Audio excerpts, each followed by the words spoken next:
Assalamualaikum warahmatullahi wabarakatuh. Selamat pagi dan salam sejahtera untuk kita semuanya. Apa kabar anak-anak kelas 8? Tentunya Bapak berharap kalian dalam keadaan sehat ya semuanya.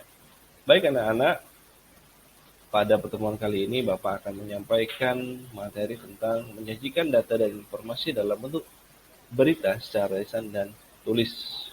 Nah, ini penting karena pada pelajaran kali ini kita akan menulis sebuah berita. Nah, tapi sebelum menulis, Bapak akan mengingatkan kembali kalian tentang struktur dan kebahasaan dari teks berita. Baik, tadi kita 4.2 menyajikan data dan informasi dalam bentuk berita secara lisan dan tulis dengan perhatikan struktur kebahasaan atau aspek lisan, lafal, intonasi, mimik, dan kinesis. Indikatornya yang pertama, kita merancang berita, kemudian menulis, dan ketiga, menyajikan teks berita secara lisan.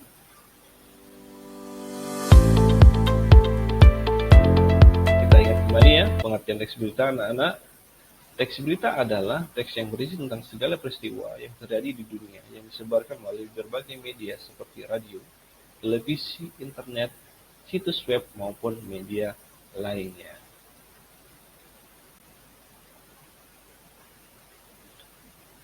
Adapun struktur berita, anak-anak secara umum ada 3, ada orientasi, peristiwa, dan sumber berita. Orientasi berarti pembuka dari peristiwa yang diberitakan. Pada teks tersebut umumnya terdapat penjelasan singkat mengenai berita yang sedang dibahas. Kemudian yang kedua peristiwa, yaitu berisi tentang proses kejadian dari awal sampai akhir berdasarkan peristiwa yang terjadi, menjelaskan berdasarkan fakta yang ada. Sumber, berarti dari mana asal sumber berita tersebut muncul, dan sumber berita tidak selamanya tulis di bagian akhir, boleh ada boleh tidak. Kita lanjutkan kembali ya anak-anak. Dalam teks berita kita sering mendengar ada yang namanya model piramida terbalik. Kenapa menggunakan model piramida terbalik? Alasannya anak-anak ini ya, contohnya model piramida terbalik, karena tidak semua orang mempunyai cukup waktu membaca keseluruhan berita. Contohnya orang-orang yang sibuk, mungkin orang-orang yang banyak kepentingan, mereka tidak sempat untuk membaca keseluruhan. Maka dari itu media atau surat kabar mereka menggunakan model piramida terbalik ini karena apa? Di bagian yang pertama ada, kita lihat lead itu ada prioritas utama atau paling penting, merupakan puncak yang harus dapat menjawab sebagian besar 5W+1H. Jadi tanpa harus baca keseluruhan berita, para pembaca sudah tahu isi beritanya, intinya seperti apa. Kemudian nick, urutan sangat penting, yakni peralihan atau penyambung ide dari lead tadi yang dijelaskan pada kepala berita. Selanjutnya body merupakan penjabaran dari gagasan berita yang termaktub dalam lead dan nick. Penjabaran itu biasanya menjawab pertanyaan why dan how, mengapa dan bagaimana. Body lanjutan kurang penting, mencantumkan berbagai data yang tidak terlalu penting ditempatkan. Itu ya anak-anak ya. Ada pertanyaan anak-anak sampai di sini? Baik, kalau tidak ada Bapak lanjutkan kembali. Beberapa kaidah kebahasaan teks berita antara lain sebagai berikut. Nah, sebelum nulis teks berita kita juga harus tahu kebahasaan teks berita itu apa saja. Pertama, menggunakan verba transitif, merupakan verba yang dapat diubah bentuk pasif. Ronaldo menendang bola. Berarti kalau dirubah menjadi pasif, bola ditendang Ronaldo. Jadi imbuhannya awalannya menjadi di baliknya subjeknya di belakang, objeknya menjadi subjek. Verba puarta. Nah, dalam teks berita ada yang namanya verba puarta, berarti ini adalah perkataan dalam teks berita itu disampaikan oleh orang lain. Misalnya Pak Presiden mengatakan bahwa Indonesia harus bangkit melawan pandemi. Nah, Nah, itu berarti di sana ada kata-kata Pak Presiden. Nah, itu namanya perbab warta yang dituliskan dalam teks berita yang disampaikan oleh penulis.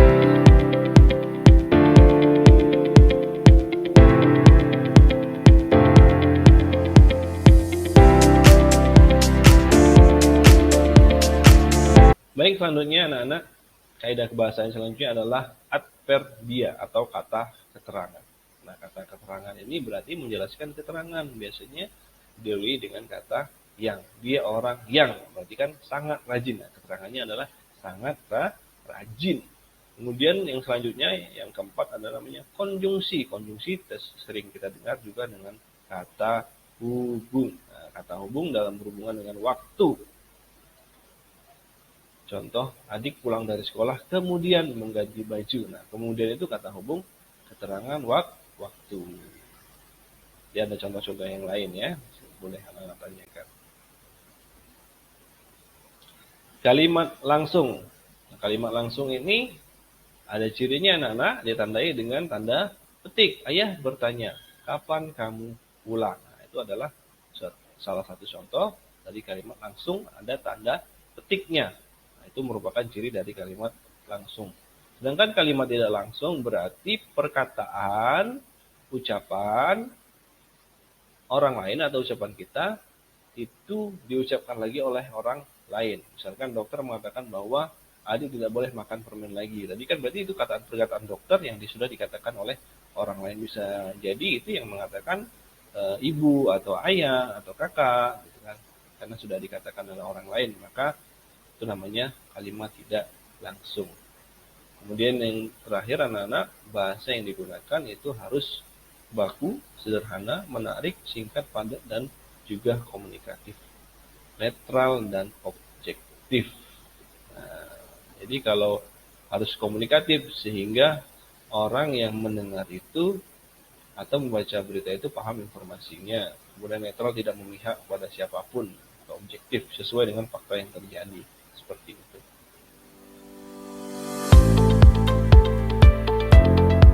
Baik anak-anak, kita lanjutkan kembali ya. Nah, dalam menulis berita itu juga harus punya syarat penulisan teks berita. Teks berita yang pertama harus faktual, berarti berdasarkan fakta atau peristiwa kejadian yang akan disampaikan sebagai berita harus bersifat faktual atau fakta. Yang kedua, aktual, berarti aktual itu adalah up to date atau terbaru atau terkini berita informasinya gitu ya.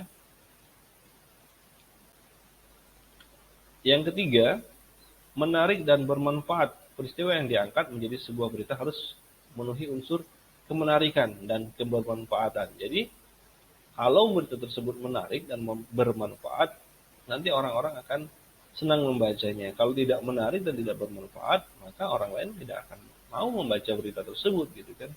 Kemudian yang keempat, tidak memihak. Artinya memang benar-benar objektif, bukan subjektif. Artinya memang benar-benar berdasarkan fakta atau kenyataan yang ada. Baik anak-anak, sampai di sini ada pertanyaan? Jika tidak, kita lanjutkan ke fungsi kata tanya. Ini penting anak-anak pahami ketika menulis sebuah berita. Nanti what itu untuk apa fungsinya, kemudian who untuk apa fungsinya. Itu benar-benar anak-anak harus pahami dalam menulis berita untuk nanti bisa mengembangkan kerangka teks beritanya. Kata tanya apa berfungsi untuk menanyakan benda, situasi, dan kondisi serta perbuatan. Contohnya, apa yang baru saja terjadi. Kemudian yang kedua, siapa. Fungsi dari kata siapa, tanya siapa adalah untuk menanyakan orang atau subjek pelaku. Yang ketiga, di ke dari mana. Berarti kita di mana. Kata tanya di ke dari mana digunakan untuk menanyakan tempat terjadinya suatu peristiwa atau lokasi yang akan sedang atau telah didatangi. Di manakah lokasi pemotretannya? Seperti itu. Yang keempat, kapan? Berarti menunjukkan kapan terjadinya peristiwa tersebut atau menunjukkan waktu. Contoh kapan acara ini akan berakhir. Yang kelima, mengapa? Kata tanya mengapa digunakan untuk menanyakan suatu sebab atau alasan terjadinya suatu peristiwa. Terakhir, how, bagaimana.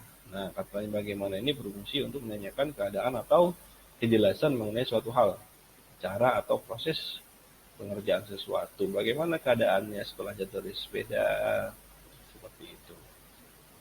Sampai sini ada pertanyaan anak-anak? Jika ada pertanyaan, silakan ditanyakan. Jika tidak ada, terima kasih sudah mendengarkan penjelasan Bapak hari ini. Bapak tutup. Assalamualaikum warahmatullahi wabarakatuh.